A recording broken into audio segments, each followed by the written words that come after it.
Hello and welcome to Theme Park Worldwide. In early February 2020, I was invited by the LEGOLAND Windsor Resort to head down to the park to check out some of the construction taking place ahead of the new season. This includes changes being made around Duplo Valley, along with the installation of the Duplo Dino coaster. And I'll be sharing more information about that in just a few moments. But first, let's talk about Duplo Valley itself and some of the changes that have been made for 2020. The former Brickville play area will become the Duplo Playtown with a new interactive rocket structure that will actually be installed in the middle of the play area. Along with that, there'll also be a new puppet show in the theatre, and families can also take to the skies at the new look Duplo Valley Airport with 3 new coloured helicopters. The signature attraction within the newly updated Duplo Valley themed area will be the Duplo Dino coaster. This brand new roller coaster was first announced back in 2019 and is designed for children between 2 and 5 years old.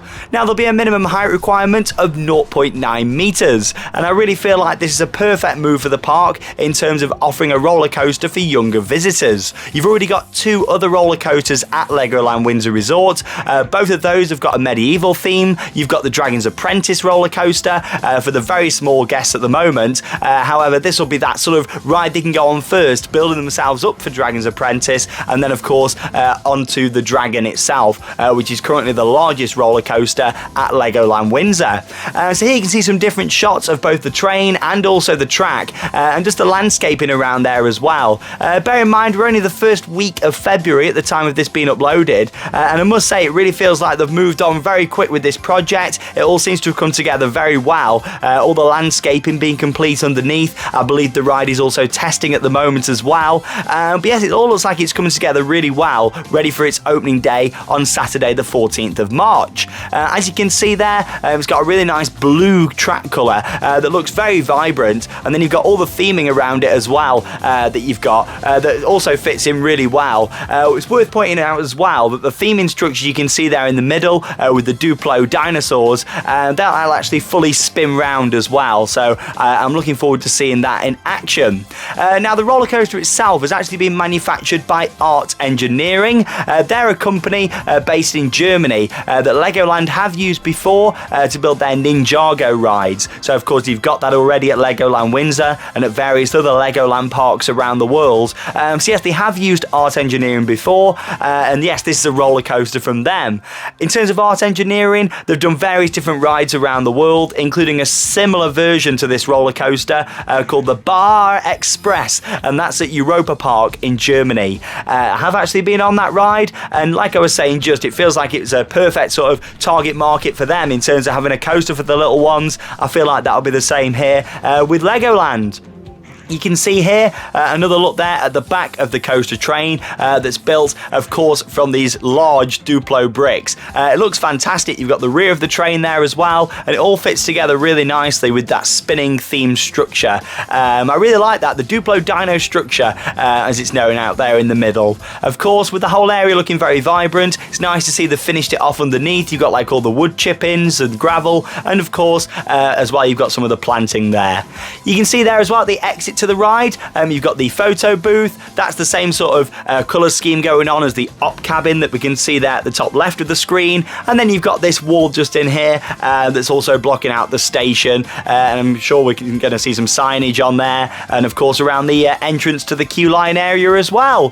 The queue line there and the coaster itself is all built on a hill that wasn't previously occupied by anything at all, so it's nice to see that they're going and putting something in new.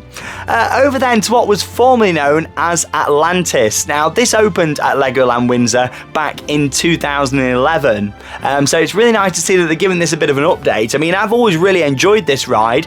Did it really need an update for the facade? You know, not really in my opinion. It looked quite fresh. However, what they're going to be doing to it here looks like it's going to be even more improved on what it was before, and you can start to get an idea there on what it's going to look like with some of the coloured cladding. Of course, there's some yellow in there, some blue, red, and also grey as well. well. That's going to be the colour scheme that's going to extend all the way across the facade just there.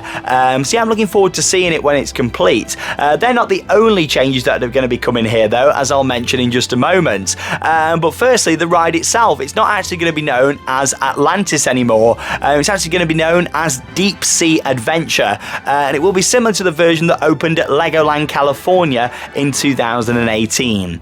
So the submarine's going to be staying there. Of course, that's made from thousands of Lego bricks and it looks fantastic. That's going to be remaining in place. This area was part of the queue line before. There was a photo point there. That's actually going to be a pre-show, and then you're going to have this new waterfall. So you can see in the middle of the rocks there how this waterfall is going to work. You can see they've got like a side panel off there at the moment whilst they install it. But yeah, that'll all be covered over. Some more landscaping around it. Maybe some more minifigures going around there as well. Some little models. But yeah, it's going to come together really well. And yeah, of course, that is known as Deep Sea Adventure as of 2020. You've got the Duplo Dino coaster. You've got the changes that have been made to Atlantis. And it's really looking like it's going to be a very positive year for the Legoland Windsor Resort. I'd like to say a big thank you to the team there for having me down there, filming an update, and of course sharing it with you guys. And we're looking forward to trying it out next month. We'll be down there at Legoland Windsor, giving it a ride and sharing our review with you guys. Thanks for watching Theme Park Worldwide, and that means it's time to cue those credits. See you in the next video.